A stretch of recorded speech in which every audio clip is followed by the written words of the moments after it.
Live. It's your boy Sanders Tisdale. And I'm James Owen. Guys, there's a lot to talk about on today's show. Steelers' huge win going into Indy.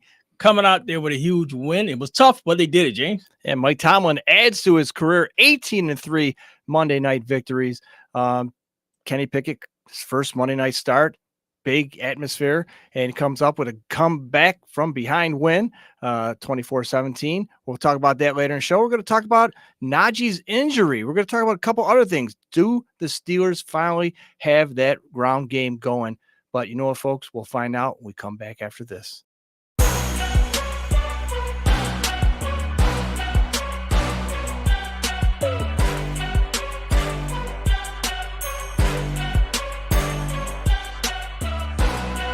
Hey, guys, like we said, Steelers' huge win in Indy. Going down there, myself, I kind of doubted it. I thought they were going there and they find a way to choke, which it got pretty close to that, James. But the fact is, they toughed it out. Kenny Pickett came up big, huge in the final drive for the Steelers to try to ice and cement the game. Phenomenal job on his part. I did see some things he still needs to work on, James, but all in all, I mean, he played a decent game in the fact of no turnovers, which kept us with chances to win the game. Yeah, absolutely. We started out not hot, but we started pretty good in the right direction. Heading into the third quarter, 16-3. You think the Pittsburgh Steelers would cement this game, run away with it a little bit. But as, you know, Pittsburgh Steeler-esque, we let the other teams get back into it. And it's hard to win ball games. Even if you don't give up the ball and give the other team opportunities to score, you gotta do more than 13? I think it was 13 yards in the third quarter, or something ridiculous, something really no points in, like, I think it was 7 yards. I can't remember, but it was something really bad. And that when you let teams come in from, you know, when you're up by 2 scores, now they take the lead. Now you got to play catch up. So now it's 17-16, and the defense can only do so much. But let's get back to the first half, Sanders. Yeah. Let's talk about that, how we established some type of a running game. The Pittsburgh Steelers on the day rushed for 172 yards. That's, it might sound like that's nothing, but for the Pittsburgh Steelers, it's absolutely great. When you rely on Najee Harris, who came out of the game hurt and injured with an abdominal injury, he's been fighting injuries all season from the get-go.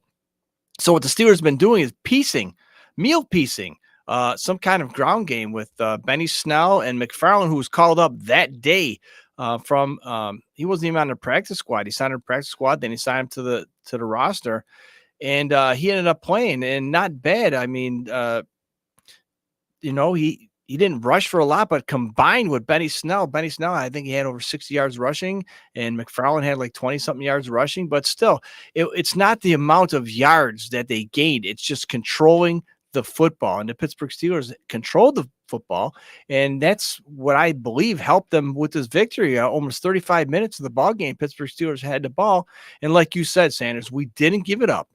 And what I've seen, and folks at home, if you're taking notes, and you probably realize the same thing, it's that when the Pittsburgh Steelers come out with a victory, you have to look at the stats. And the stats are, when the Pittsburgh Steelers come up with turnovers and they produce somewhat of points, or just, stop the offense from scoring, the Pittsburgh Steelers will win. And those are big splash defensive plays. And, I'm going to bring you back to the fourth quarter, late in the game, where the Colts were down at the 3-yard line, and they fumbled. Matt Ryan tried to hand it off to Jonathan Taylor, in the transition didn't go so well. Fumble, we picked up that. We blocked a field goal, which was huge, and we also came up with an interception earlier in the game, and that changes momentum. And once you do that, you're still in the game, and you have a possibility of winning. And like you said, we saw a couple flashes of Pickett, throwing them balls down the field, and, receivers coming up. But then again, there was a couple drops.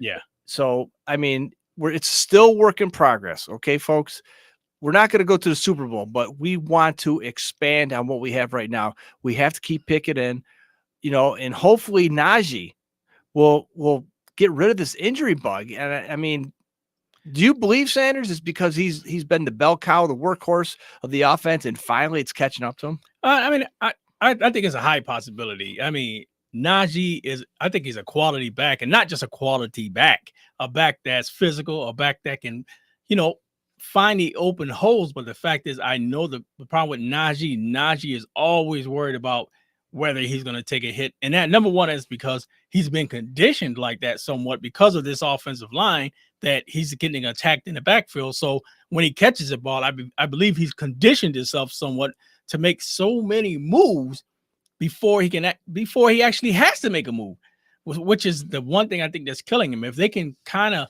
slow that down and kind of make him realize, look, get the ball and go. The other running back, Jalen Warren. Yeah, he's hurt. He's out hurt. He's out hurt. Hamstring. But he was looking to be medically cleared for this game, the next game coming up for the Steelers versus the Atlanta Falcons. But the thing about it is, he's got to be healthy coming in. And I love the fact with the way Jalen Warren is physical and a straight ahead runner. But do I think he's better than Najee? No, I don't think he's better than Najee. I just think he's a great added dimension because that's the fact. To keep Najee around, you got to keep this punishing and bruising back. I don't know if any of you guys caught the game when he dove in for that touchdown. I believe it was this game. He did a physical run from the 3 or 4 yards out. Then let's go to the game before where he dove into the end zone. From the 10-yard line. It looked like Michael Jordan. Yeah, exactly. So that's how physically gifted this guy is. But the fact is, give him the blocking. And will it suffice in this season? No. But I think next season, with the Steelers getting these picks and different things, I think that can be the remedy that the Steelers need. And not, as you can see, with Kenny Pickett, when the blocking is there, the run game starts to formulate. Kenny Pickett starts to formulate. Right. And if you want to compare the styles of the running backs with Najee Harris as opposed to McFarland or Benny Snell or Jalen Warren, Najee is the guy who will not create the hole, but he will punish you downfield. The other guys, Jalen Warren and Benny Snell, they will punish you. They will force to make holes, and then they will come down the field. So it's a kind of, for Najee Harris, you got to give him an avenue to run. And once he gets past the line, he's deadly. That's where he starts knocking corners over, linebackers over. But he's got to get away from those linemen. And so what's happening is the linemen are bottling up, and they know that Najee cannot bust through and make that hole. However, if he gets through in the secondary, the linebackers in corners, he's going to run all over them, as opposed to like a Jalen Warren or Benny Snell, doesn't matter if you're a lineman, linebacker, whatnot, he's going to go through you if there's not a hole there. And if there are holes there, then the yards after the initial hit, these guys are tops in the league. I mean, but the fact is, we cannot get past the line first. Right. And that's our problem. But we're chipping away, and slowly, this offensive line is starting to gel. And you know what? At the end of the season, I know it's neither here nor there. At the end of the season, what does that mean? Well, it means great things for the beginning of next season. And with the upcoming draft coming up, and when the Pittsburgh Steelers hopefully draft, we've seen, folks, and I'm pretty sure you at home is also seen these draft shows where you're like shaking your head, scratching your head. What are we doing here? So once we add depth to the O-line and shore that up, that's going to be huge. Also, there's a lot, people understand there's a lot of stuff going on with the Steelers team, how we have to add depth. We need, obviously, offensive line. We need another edge rusher. We got Highsmith. We got TJ Watt. Beautiful. We need to add depth to that. We need linebackers who can cover. Yeah. All right. Without a doubt. And that's the problem we're having right now. These linebackers cannot cover. And we got Splain who can hit. We got a bunch, Bush, who was supposed to be a cover linebacker, and he lost his mind. I don't know. But it's just covering these tight ends and these slot receivers coming off the line. This is our weak spot, and we need to add depth to that. We need corners. We need we get wide receivers. We're going to have to get another wide receiver, because right now Deontay Johnson is not owning up to his number one wide receiver contract. We found that Pickett and Pickens have a great combination, a great friendship going on, a great mutual, whatever you want to call it. It seems to be that Pickens is Pickett's go-to guy, and we need to get Freiermuth more involved. And looking back at, we got a caller coming in. Yeah. So hang on 1 second, caller. We're gonna get you coming in. Hey, welcome to Steeler Nation Live. Who do we got on the line? San Fran Steve, what's going on? Haven't heard from you a while. I guess the 49ers must be winning. Well, maybe you guys on a weekly basis start showing up, and I would call. All right. Thank you. That's our show for the night. We appreciate your time. Oh man. Yeah. No, hey, I'll give you guys credit. It was an impressive win. As James and I talk throughout the week sometimes, you guys finally realize that you got to go back to old Steeler football and start running the ball to set up everything else. So, yeah, I mean, I agree. I don't know what's going on. You guys were starting to get a nice draft pick near the top, like in the top 5. Now you guys are starting to push it out where you're going to be in the top 15. It looks like. Hey, you know what? That's the danger. That's what we talked about offline before. That's the danger of winning or even going 500 or controlling Mike Tomlin's record of winning is the fact that you said you hit the nail right on the head. San Fran Steve hit it right on the head. He did. Because when you get to that 500, it pushes you further out from getting that winning record, which is also an assault on having a better team. And so you're right. I mean, but is the answer, Steve, but is the answer to just try to lose or to sit back and lose? You know what I mean? I mean, what do you think the answer would be? No, you can't go. You just can't sit back and lose. But you can't lose. You can't throw things away. And I think in the past there's been teams that tried to do that and they came back and bit them in the rear end. But for your coach, one season is not going to make or break your coach's his destiny. And it's like he's already have what your coach has done throughout the 15 years he's been a coach is truly remarkable. But yeah, you guys are right. It's just like you never throw away games, and I think there's always room for improvement. And like I said, you guys are starting to learn how to chip away a little bit each week and learn how to the players understand the new quarterback and his gifts that he brings to your team. So yeah, like we talked earlier on a couple of shows that the combination between wide receivers and quarterbacks, people don't understand. You just can't keep on, switching quarterbacks up because these routes that they run are basically time. You have to be in tune with each other and know how they are. And if a wide receiver can't take the pass over the shoulder by the sideline, he knows that he's going to turn in. And so where the quarterback's going to place the ball, you have to get this unity together with the wide receivers and the tight ends. And you got to keep on, you got to get on the same sheet of music. And by switching back and forth quarterbacks, this is why we either have to stick with one or stick with the other. And if one guy's doing bad, you can't keep on flip-flopping. Look at all these other teams have been doing that. How are they been doing? Mediocre at best and losing games, because if you don't have a rushing game and you become one-dimensional and you have to throw the ball, these guys know that they're going to rush 7 guys, keep everybody back and play man coverage because you're not going to be able to get the ball out because your timing is off, your routes are off, and you need quarterbacks to establish that with their wide receivers. People don't understand that. Oh, you're absolutely right. And the other thing is receivers and quarterbacks need to have that timing, and that's a big part of it. And now that they're understanding Pickett and how your quarterback's playing with his receivers that he has, it's definitely, you can see the improvement each week, and he's the young quarterback's getting his confidence. So you know what? You got maybe, like I called before, is like, wow, you guys are really going to stick him in the number one defense. But look, he took his lumps. He learned when he played Buffalo. He's getting better and better each week. So no, your head coach has an idea. It seems like it's starting to work, and there's going to be growing pains, as always is when you have to deal with a rookie quarterback. And also, we have an offensive coordinator who has, his predictability with these plays. I mean, it's becoming comical that you have other teams' defenses calling them out, laughing, saying, "We know what you're going to run." But you know what? there's a thing about you may know what's coming, but can you stop it? Yeah, yeah. And that's the only thing we have going for us is the consistency of doing the same, a couple plays over and over. So we're going to get them, but at what cost? You know what I mean?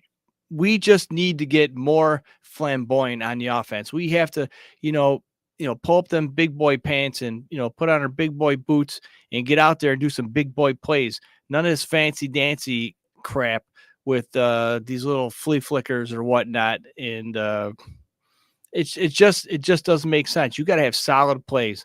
And right now we don't have solid plays. These guys have to grow and learn. But if you keep on giving them these little Nancy plays, they're not going to learn. They're not going to grow. Well, your team hasn't got the swagger that it used to have back in the day.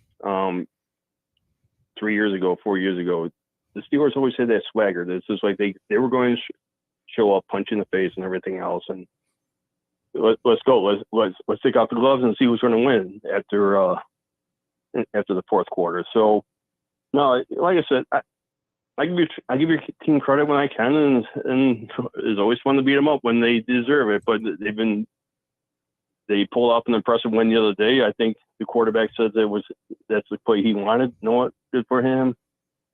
May have a great career. So yeah, looking at the board. See a bunch of people calling in, writing in that offensive coordinator needs to go. And we talked about this earlier in the season, Sanders. Remember, I've said if we get rid of them, who are we going to get, and what's going to happen? Well, you know what? I mean, you could do it, Sanders. I mean, we're at home calling the plays that we should be playing, and they're not. They're going. I mean, I looked at this highlight film of the Pittsburgh Steelers. I know all you haters out there. That was in the past, whatever. But if by looking at this plays like Roethlisberger's when he was the gunslinger, and you go on YouTube and you find these videos that 95% of the touchdowns in the plays over 20 yards were all play action. And if you don't believe me, search it on YouTube. And right now, when the Pittsburgh Steelers, we talk about this until we're blue in the face, is that what happens? You do play action, you get the tight ends involved, and we move the ball, and we do the hurry up offense. And then they abandon that for whatever reason. Okay. So you have to establish, once we're getting a run game going, which we have, and there was absolutely zero play action against the Colts. And let me tell you something, if they would have done that score, they would have wrote up the score on that. But I just had to get that in there. Yeah, Steve, you were gonna say something? I'm sorry. No, you're absolutely right. The play action helps set up the run and the pass. It's just like that way you just keep the defense up, keep them on their heels. But what about this weekend with my Niners? I was going to ask you about versus that. the student. Yes. So you got your San Francisco 49ers versus the Dolphins. The Dolphins are what? 8-5, 8-3, and you guys are 7-4. Give us a pick about what you think is going to happen in that game. Well, I think Bosa's he's trying to have to come up with a big game to actually put some pressure on Tua. And I just think if you look at the last few games, the 49ers haven't given up anything in the second half. So the Dolphins are ready to score. They better score early because the 49ers knows how to finish. Remember the first couple games we had Trey Lance as our quarterback. He was just like your quarterback. He was still, he's in the second year. He was still learning the offense because he was hurt last year for a bunch of the season. So Jimmy G he's throwing up 190 to 225 yards a game. Right. Not a lot, but it's enough to get the job done. He has weapons. He has Devo. He also has McCaffrey. Yeah, probably the second or third best tight end in the league in Kittle. So I see right now what's going to be. I predicted was going to be the Bills and the Eagles in the Super Bowl. So that was the first game of the season, Sanders. And as the season progressed, looked like I was like right on the money. But right now, both the Bills and the Eagles are struggling. And if you're going to struggle, I guess this is time of year. However, with that being said, I'm seeing the Final Four right now. Write it down, folks. Final Four: Eagles, 49ers, Bills, and the Chiefs. I'm sorry, Dolphin fans. I mean, it's going to come down to the wire where the Dolphins and the Bills are going to be fighting out tooth and nail. The Bills are going to overcome. The Bills are going to win that division, believe it or not. And the Bills are going to get retribution against the Chiefs. Now, NFC-wise, these 49ers are coming out of nowhere. And just like San Fran Steve said, it's just like, they're not flamboyant. They're not, powerful. They're not winning games by a lot, but they're getting the job done, just like the Pittsburgh Steelers are. Pittsburgh Steelers aren't going anywhere. But if you're going to make it to the Super Bowl, San Fran's got to do a lot more than what they're doing now. And so that's why I'm pretty sure the Eagles, it's going to be Eagles and the Bills. I still say it. The Eagles and the Bills for the Super Bowl. Sorry, Steve. No, that's your opinion. It's just like I kind of agree with your two in the NFC. I think Dallas is going to fall flat on their face again somewhere down the line. I know I'm probably going to tick off. I'm probably ticking off one of your listeners right now. He's probably ready to jump on the phone and yell at me. But well, didn't that happen? That's fine. Wait, didn't the 49ers knock the Cowboys out last year? Yeah, with Dak Prescott. He wanted to run the quarterback draw and he ran out of time and he ended up losing that game. It happens. Yeah. But but we never got a score from you, Steve. That's the thing I want to get from you. Oh yeah. From this game Sunday. 28 49ers, and Dolphins will put up 24. 28-24. So I know the Dolphins been averaging. I know the Dolphins been averaging 30 points a game plus, but now they're going against a defense that plays smash mouth defense. So I'm pretty impressed with your quarterback. We should have got him. Yeah. I'm pretty impressed with him. The reason I say that is because he faced a lot of adversity. You guys, I believe at one point he was on the bench for a while. If you correct me this year, Jimmy G, and then all of a sudden they pull him back because they were in favor of the younger guy who got hurt. They pull him back in, and I guess he finally woke up and realized that he's fighting for his job. Right. Maybe sometimes the benching is a good thing to happen, but I give him much credit. Well, here's another. They were trying to push off Jimmy G to a different team too. They go find a team, we'll trade you. Yeah. And teams were kind of nervous about his surgery that he had in the offseason. Now here's another team that you need to worry about that people aren't talking about, should be talking about, Seattle Seahawks. And a guy that nobody's been talking about, they should be talking about, is Geno Smith.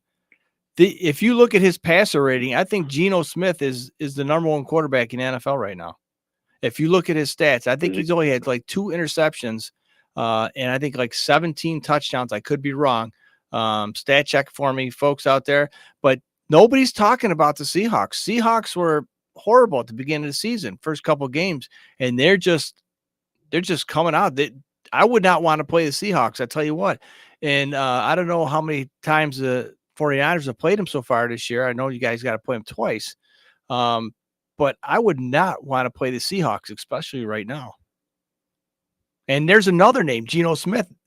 That the name was out there that the Pittsburgh Steelers had an opportunity to grab Garoppolo in the trade. Geno Smith, pick him up. We got Trubisky.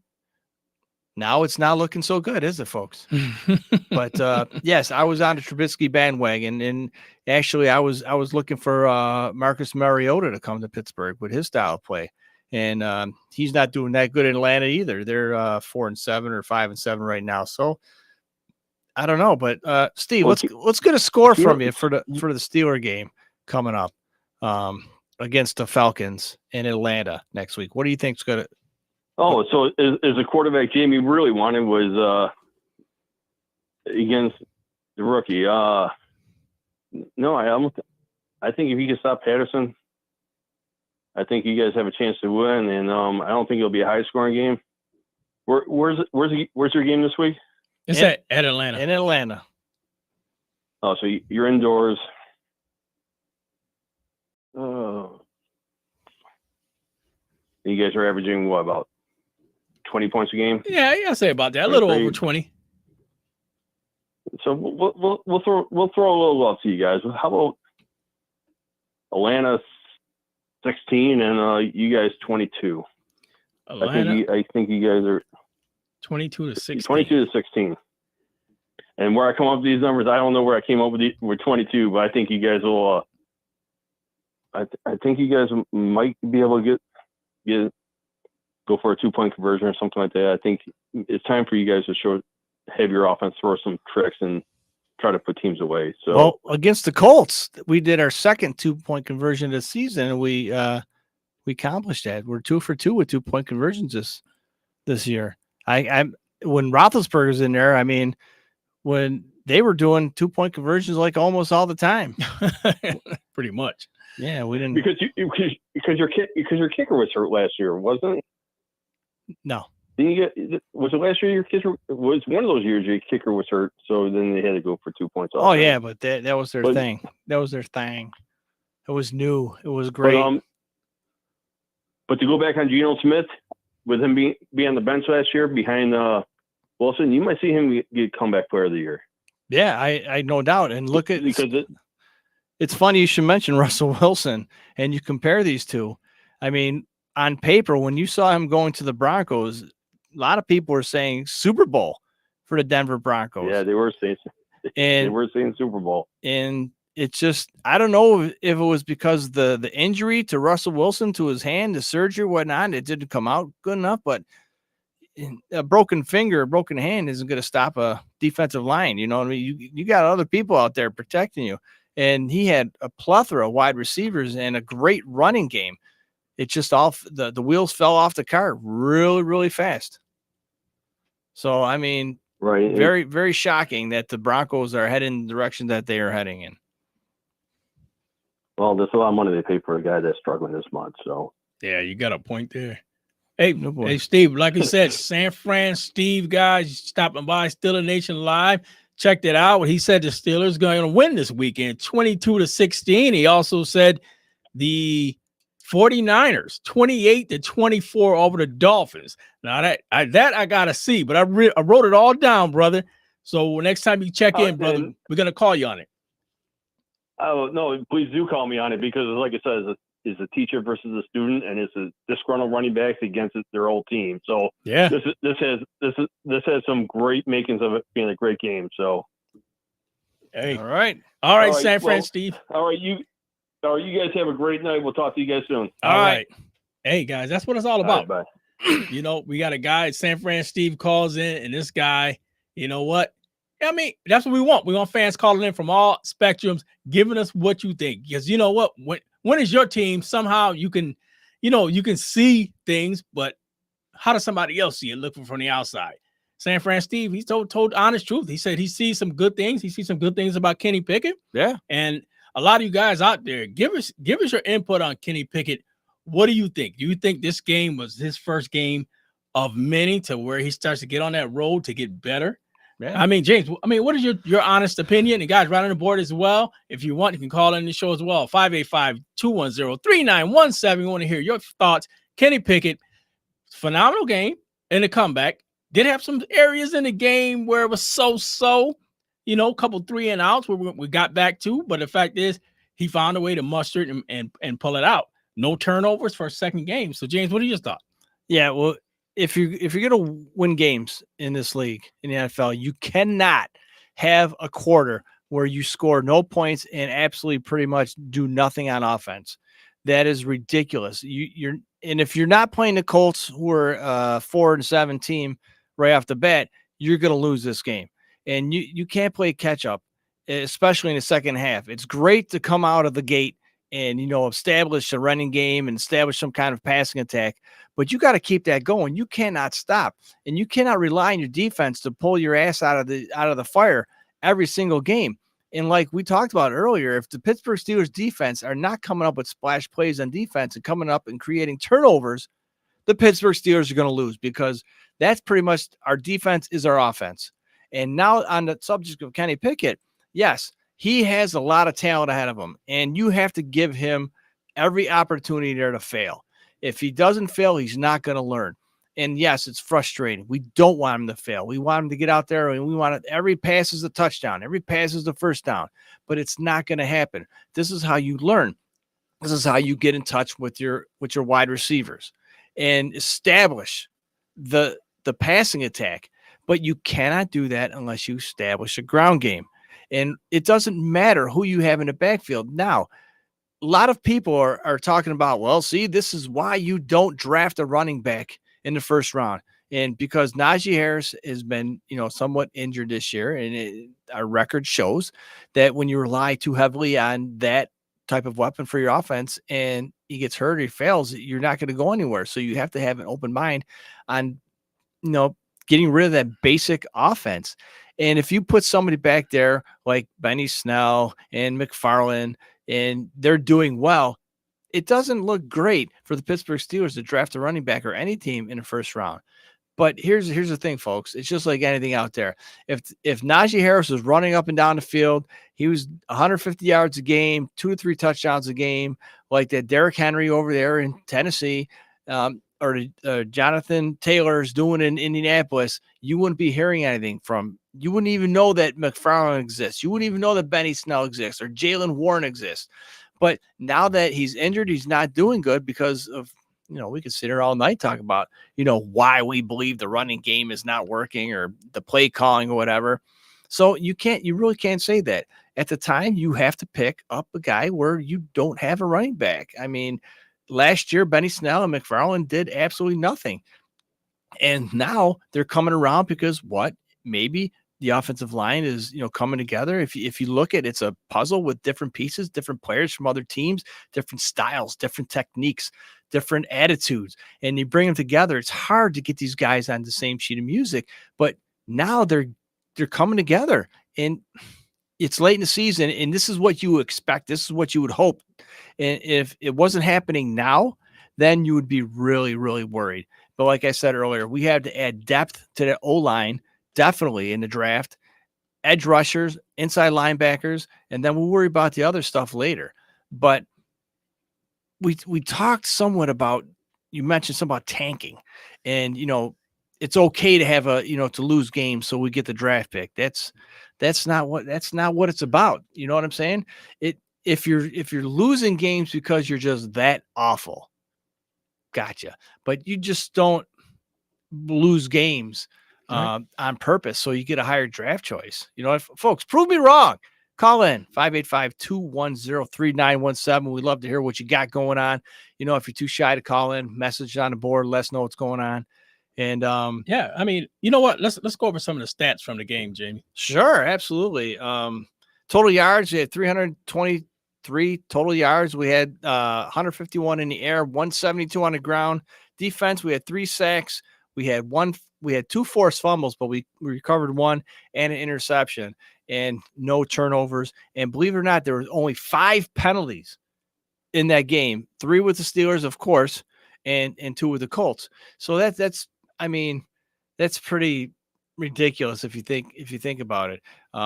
With all that stuff going on, all the holding and everything like that, and it's just hard to believe that there should be more penalties, but whatever.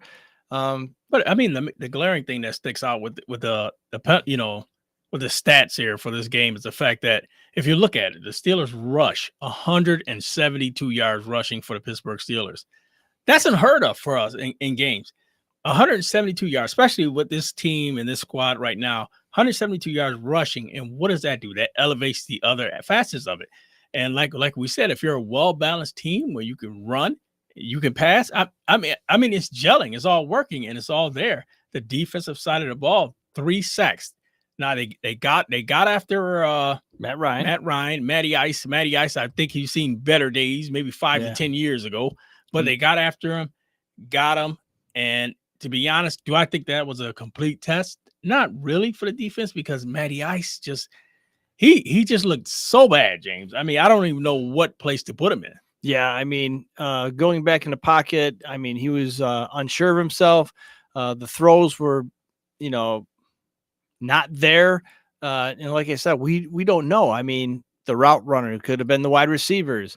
I mean, if the receivers weren't wide open, he wasn't hitting anybody. And you could thank the coverage, the corners, the safeties for the Pittsburgh Steelers stepping up, the defensive line, putting somewhat pressure on Matt Ryan. And he's the quarterback like a Tom Brady. I mean, Matt Ryan is going to be in the Hall of Fame. I mean, no doubt. Should he have stayed in Atlanta? Yeah. Should he finish his career in Atlanta? Absolutely. But he has the records. He's going to be in there. But right now, it doesn't look like he's a Hall of Fame quarterback right now. And is it because of the team? Is it because, sometime in your career, you got to know when to say when and hang them cleats up. So, but against the Pittsburgh Steelers, we have a great defense. And like I said earlier, if we don't make splash plays, we just look typical, just your average defense. But that's what wins games. And if we have some splash plays on offense, I mean, that helps out a lot, and that will win you ball games. But like I said, you cannot have a quarter in a football game, especially second half, where you do absolutely diddly and expect to win ball games. Yeah, I agree 100%. And that's well said. The fact is the Steelers, that offense just has to complement the defense on phenomenal plays. If the defense gets that interception, don't turn it into 3 points. You need a touchdown, especially when it's in the opponent's territory. And I don't know how many times they did it. They got many turnovers. Like you said, the Indianapolis Colts were driving late in the game to protect the lead. The defense, it was a fumble, but they got on top of it. So which means they were in the backfield. They got on top of it, recovered the ball, giving us another chance. But finally, the Steelers plugged it in, went ahead and won that game, and got the 2-point conversion, which was huge as well. So all things, that was Kenny Pickett on the move with the 2-point conversion. I've seen a lot of positives from him, and I've seen a lot of positive where it looked like the offensive line was going in an okay direction. But the thing about it is the Indianapolis Colts a good test, or is it just something to build off of? These next 3 games for the Steelers are something that can help them build in a certain direction. Well, with the upcoming games, Atlanta, and if you go down the list before we start getting back into our divisional games, which are the ones that's going to give us a lot of problems, which is starting with the Ravens, dealing with the Cleveland Browns again, who'll have a different quarterback by the time we played in Watson. I mean, there are a lot of things the Steelers have to look now, and every game is crucial, and it starts with this game versus the Atlanta Falcons. And a lot of people sit up there and say, the Atlanta Falcons at 5-7 should be an easy opponent, but I beg to differ. I mean, if the Steelers play the lame duck type of offense at times that they have, 3, 6 points, 10 points, it's not going to be enough. You got to score enough. And I believe the Atlanta Falcons have some injuries, James, but the fact is will it be enough for the Steelers to overcome? And we're going to talk a little bit more in depth of giving you guys our scores of the whole entire league real quick here, because I guess it's going to be coming on the show shortly. But I wanted to touch base on that. And the fact is the Steelers are going in a good direction. And I think it's a direction that for something for them to build off. And I know a lot of you younger fans out there, you look at the game and you say, you know what, Pittsburgh this. I've heard, like I seen a guy on Twitter say, I've been a Steeler fan since 1975. And I watched some of these younger guys wish for the Steelers to lose. He said, I am appalled. He didn't use that word, but he said, I'm appalled the fact that you want your team to lose. And I get it that you want them to lose because you want a higher draft pick. You want ABCD, which I explained earlier in the show. But the fact is, I want my team to be competitive, though. Yeah. I mean, so if I want them to lose, why go out there and watch? Why go out? Why do ABCD? Maybe because you love football, because you love sport. But that's not sports to me. That's just just sacrificing a lamb or whatever. I mean, just go out there, play hard, and whatever happens, happens. If you lose by 3, you lose by 7, you got killed by the Bills, but it's all a building and a learning process, James. Absolutely. And what it all boils down to is we all know this, folks. The Pittsburgh Steelers either play up to the competition or they play down to the competition. So for years, since we're on the same sheet of music, this has every opportunity for a victory for the Pittsburgh Steelers. And what we need to do, it's going to be a close game. And I'm going to give you my score in a second. But before I do that, it's the Pittsburgh Steelers have to establish that running game. Whoever's back there, if it's me, Sanders, Snell, Najee Harris. Najee Harris, his abdominal injury is not as bad as they thought it was. He's more likely going to play. We still have some days to rest and to see how he's going to be. He's questionable for Sunday's game. It's going to be 1:00 kickoff down in Atlanta. I really think that the Pittsburgh Steelers are going to come out on top if they utilize the play action, the hurry up offense. Let Pickett run the ball instead of, trying to make magic happen. That he's too young in this league to do that. He's got a lot to learn, and he's going to have a lot of opportunities to shine. Don't blow it by, taking that sack or throwing that interception. Run with the ball if you can. And the last touchdown the Pittsburgh Steelers scored, where if you look at it, he had every opportunity to run that in himself, but he threw it. And those kind of decisions, you have to, if you have every opportunity to run it in, you have a better chance of scoring a touchdown than throwing it, having it dropped. And, we've had a history with dropped passes, with, just right there in the breadbasket. But I'm going to give a score 24-21 Pittsburgh. And Matt Wright, the kicker, who's doing a great job for the Pittsburgh Steelers, nailed a 52-yarder. I mean, he was 3 for 3 and made all his extra points. So, with that being said, Boswell is healing. He's coming back into prime time. We still can make the playoffs. Believe it or not, we still have an opportunity. And we're at the Falcons, and then we come home with the Ravens, and then we go to the Panthers. And then after that, we come back home for a Christmas Eve game where Steelers get screwed all the time. It's going to be home. It's going to 8:15 game Saturday night, Christmas Eve. Merry Christmas. Ha, ha, ha. Right. And then after that, the following week, we go to Baltimore, and the last game of the season is going to be at home against the Browns. That game's good. We don't even know what day and the time that's going to be. It's still to be decided. So with that being said, Sanders, your take, your score, what do you think? Well, I think I like what you said. I like along the lines of that. I think it's going to be a physical game for the Steelers, but the Steelers have to recognize. And just let me read what we had on the board. Matter of fact, I'll put it on the board. Let's see. Here we go. Joe Spano said, "Let's be real. The Steelers are not going to make the playoffs. Need a good draft and a new offensive coordinator and head coach." Now, let me ask you this. Now, I hear Spano. I agree with him to a certain extent.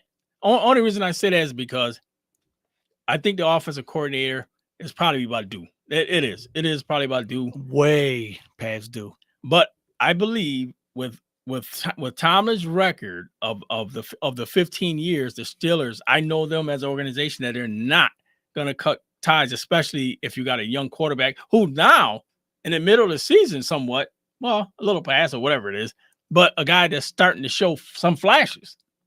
So if he's starting to show some flashes, that organization is not going to cut ties.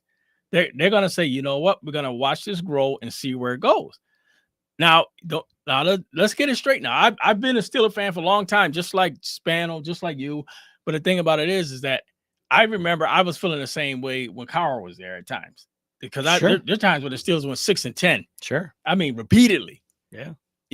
I've lived through, younger guys, 51-3 blowouts. And then the next week you go down to Cleveland or Cincinnati, got blowed out 45 to whatever it was. Might've been 2 straight weeks. Yeah. I mean, but those type of things happen.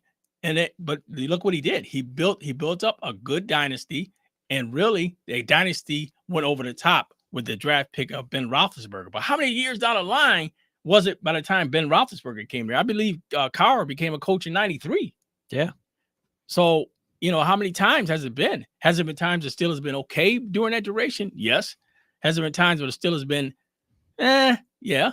I mean, but the thing about it is that you gotta look at it that way. I believe that things will balance itself out, but it all depends on Kenny Pickett, what he does, how he matures.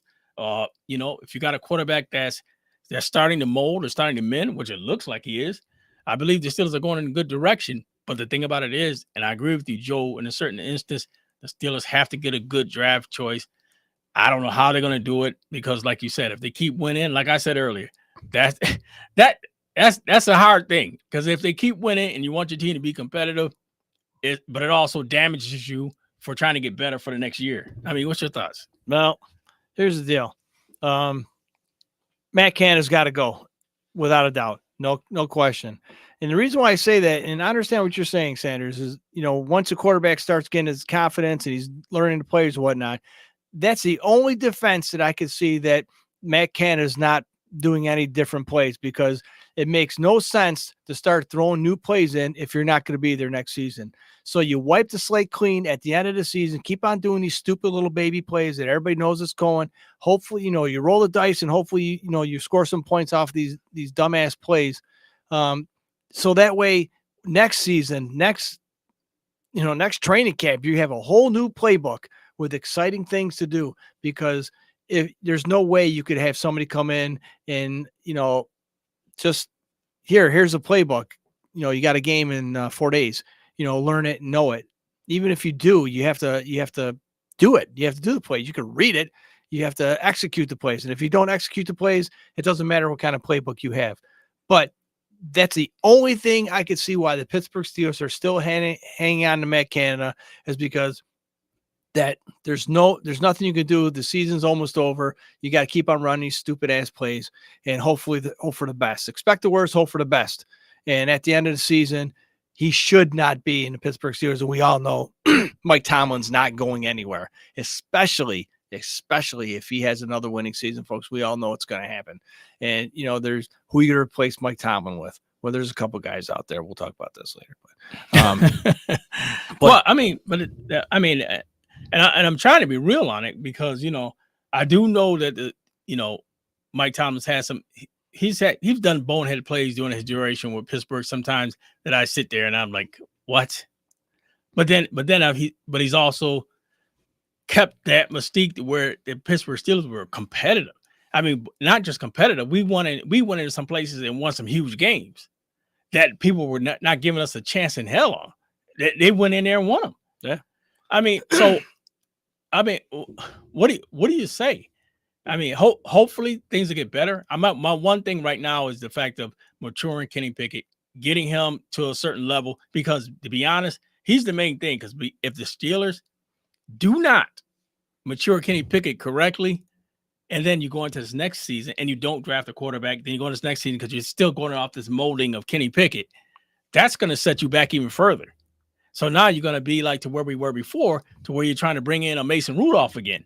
Oh boy. And then next thing you know, you got Bubby Brister's cousin on here. Yeah, I mean, it just keeps going and keeps perpetuating itself. So I do believe that he'll be there, and I agree with you on that. And I think the Steelers I think they'll be okay, going into next year. But the fact is, that top pick has got to be for me, an offensive lineman. It's got to be absolutely, and keep building off of that. I don't give a damn if your first top 5 picks are offensive linemen. It is what it is. Right. You get a grind. That's how the Cowboys built that empire. Yeah. A pound and ground offensive line that pushed everybody out of the way and took control of games. If the Steelers can go out and get that in this upcoming draft, I believe they'll be okay, James. Yeah.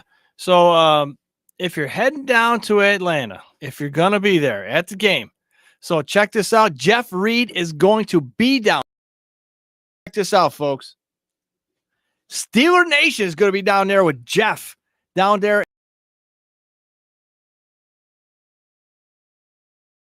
$25 donation.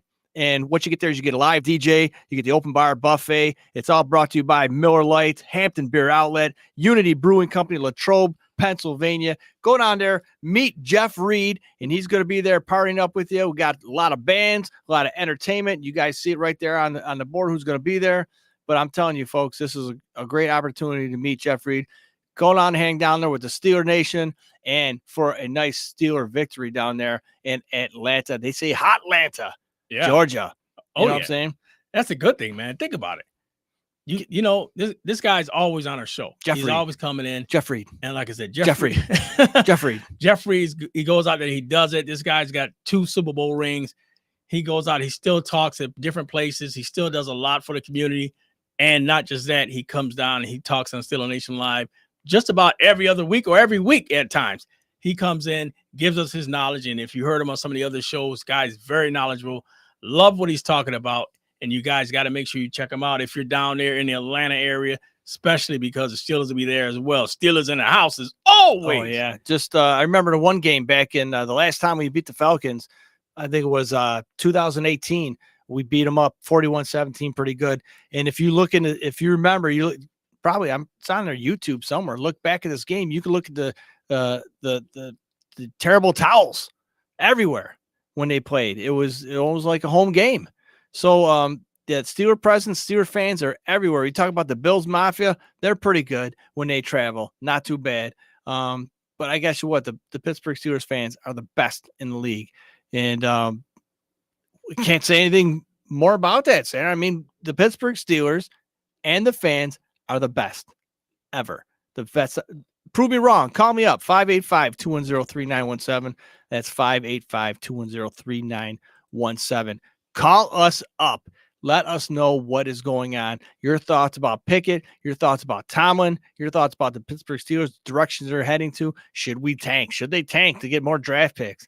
Ridiculous. But hey, we've never been in a situation before. So let us know your thoughts. Give us a call, 585-210-3917 here in Rochester, New York. I got to agree. I like that what Joe put on the board. And it's correct. He said, I like Tomlin back in the day, but his time has come and gone.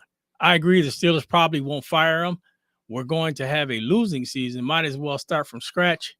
Just my thoughts. Well, yeah, we all have those thoughts. I mean, especially right now at the time where you're not doing so good. I mean, we look back at Chuck Noll, his dynasty he brought to the Pittsburgh Steelers, the Steel City, and what he produced, what he created out of nothing, out of ashes. He built a dynasty, and then nobody wanted Chuck Noll to leave. Nobody. I didn't want him. I'm dating myself, yeah, but I remember Chuck Noll as a coach. I remember watching him as a kid, and I remember his days were up. And who came in? Bill Cowher. Who's Bill Cowher? I mean, yeah, he was a linebacker coach for the Cleveland Browns, one of our fiercest enemies, and now he's head coach. He's running the show. He's running the ship. And what can he bring to the Pittsburgh Steelers? He brought a Super Bowl to the Pittsburgh Steelers. And then he was a great coach. Everybody loved him. And then we all knew when his time was up, when it's time to hang up the cleats, the whistle, the clipboard, whatever you want to say. And then here comes Mike Tomlin. Who's Mike Tomlin? He's a defensive backs coach from Tampa Bay Buccaneers. Yeah, he had some Super Bowl coaching winning. he had some coaching in Minnesota, and he goes to Tampa Bay and he wins a Super Bowl as a defensive backs coach. And I remember that Super Bowl that they won. How many pick sixes did they have in that Super Bowl that they scored all these points on? They were just, unbelievable. And then he comes to Pittsburgh. He comes to the Steel City. 15 years later, now we're in the same boat. We're talking the same thing with Chuck Noll and Bill Cowher. Is it Mike Tomlin's time? You take away this losing season, if it's a losing season. Right now, it doesn't look too good. But is it Mike Tomlin's time to hang up that whistle and bring somebody else, some new blood? Because that's what the Pittsburgh Steelers are. That's why we only had 3 head coaches in the past 60-something years, because they established themselves. They have a winning game. And then it just, at the end of the tenure, it just, it's a business. And when you start, not doing so good, it's time for a change. Yeah. Is it time for a change, folks? You know what? Like I said, I feel the thoughts that are out there, and I do, and I see it from both sides. Dave Nikita, he wrote on the board, the Steelers right now have no identity. Absolutely agree. Absolutely agree. You don't know what you're going to get out in the field, and that right there shows no identity. You don't know what defense is going to show up. You don't know what offense is going to show up. Special teams was ridiculous, and you have to have a winning team has to have all facets of that team to win. You just can't rely on defense. You have to have everybody playing the same. The wheels got to be turning the same speed, the same motion, the same time, everything like that. If you don't have that, you're not going to come out with wins. And yeah, you got to pick up each other. I get it. That's how we win games. We're picking each other up, but we're not getting together on the same sheet of music. We're playing music. It's not good. Well, it's not good music, but we're playing it. I agree with him. I agree with what he said. We don't have a real identity. But this game versus Indy, and like I said, I don't consider Indy a real true test because of who Indy is. But I will say this is the first game I see the Steelers played to where it was almost they almost played complementary type football where the defense made some turnovers and the offense actually did something. You know, it wasn't like a 3 and out. It was actual like a field goal or something. Right. And so that to me, I seen promise. Granted, we went back to our 3 and outs, which the only thing I do, and I do agree with a lot what Joe said as well. Joe Spano said, you know, the offensive coordinator, you can't stay complacent. You gotta widen the field. You gotta get the ball downfield. You got receivers that are open. Kenny Pickett you got to take the reins off and say, you know what? It is what it is. It happens. If you throw an interception, it is what it is. Right now, we're trying to get a win. We're trying to widen the field. But if you stay in this compartmentalized type thing, then the defense is just gonna keep collapsing and collapsing. And before you know it, you'll be back to the Steelers, back to the old 1-2. You hand off, he gets 2 yards. You hand off, he gets 3 yards. You throw a little short pass because the defense is so on top of you because they don't expect you to go long that you can't get a pass off. So that's the things the Steelers have to change. And I do agree that it might have to start, like Joe said, with that offensive coordinator. Yeah. Start throwing the ball downfield. That's it. I mean, you have to open up that defense. And if you don't make catches, that's fine. If you throw an interception 30, 40 yards down the field, it's like a punt. Okay. We learn from it. Yeah. But you're not going to create there's no fear. When teams come to Pittsburgh, there is no fear. When Pittsburgh goes to an opposing team stadium, there is no fear. And we have to change that. We have to go in there like the oh shit moment. Like, here come the Steelers, or oh shit, we're going to Pittsburgh to play. These guys might kick our ass. And that's how it was back in the day. And right now, that's not. I mean, the teams are just playing with us, toying with us. And we have to reestablish what the Pittsburgh Steelers motto was, or the mantra is: smash mouth football. And like alluded earlier, like San Fran Steve said earlier, Pittsburgh Steelers know to punch you in the face, and you knew it was coming. I mean, as opposed to now, okay, the Steelers are going to try and run, but we're going to stop them. As opposed to today, the Steelers were going to run, but you couldn't stop it. So we just need to get on that same winning momentum and same basic. We got to go back to the basics, folks. You know what I mean? Back to the smash mouth football, and don't abandon it. You got to because these defenses get tired if you keep on running. Maybe you get 3 and out. You get 7, 8 yards on the ground. You have to keep on smashing them. That's when the play action comes in. Because if you have a run heavy offense, those guys are going to come up to the line. The linebackers are going to come in. And then when you freeze them for that 1 second, you got that slot coming across the middle, or you got that post pattern going, and you just let that ball fly. That's how you open up the game. That's how you score. And it's very frustrating that the offense style that we're playing right now is just mediocre at best. Yeah. Just like Dave said again, you know, need some old fashioned Steelers swagger. 100% agree. Steelers need to get back to being nasty. You know, maybe they need this that linebacker, like when they had Joey Porter. You know, it was a guy that had just nasty. You know what I mean? Right. And speaking of nasty, what I was very upsetting on the sideline when there was I was watching Tomlin, his reaction to certain plays, certain calls, you know, penalties or whatnot. No emotion. Absolutely no emotion. If somebody in the Steelers screwed up and didn't make a play, dropped the ball, I'm not talking, you know, throwing water coolers or anything like that. Or remember Bill Cowher back in the day? He let you know that he was not happy with you. All right. This is what needs to happen.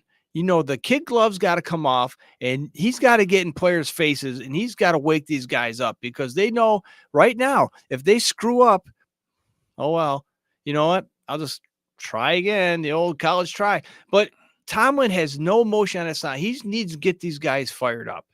And it's not like Chuck Noll, where he always said that he's not a rah-rah coach.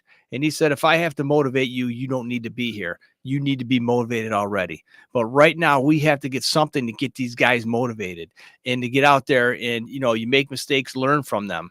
And if you don't have anybody in your face yelling, screaming, getting you out there, then you're just going to get the same shit over and over again. And it's and it's not fun to watch. And I think we talked about that offline, Sanders. There's no emotion on that sideline. There's no anger, there's no intensity. And I think that's what we need. To put some fire in somebody's ass to get them going. Because how long is this gonna, just like the song, how long has this been going on? It's been going on years. And it's time for somebody to step up and get in somebody's face. And we talked about, the bees, the killer bees back in, the locker room turmoil and all that stuff. That's different. When you're doing that infighting, that's something different. But when you're trying to motivate somebody, get them going and, just let them know that they screwed up and they can't keep on doing that.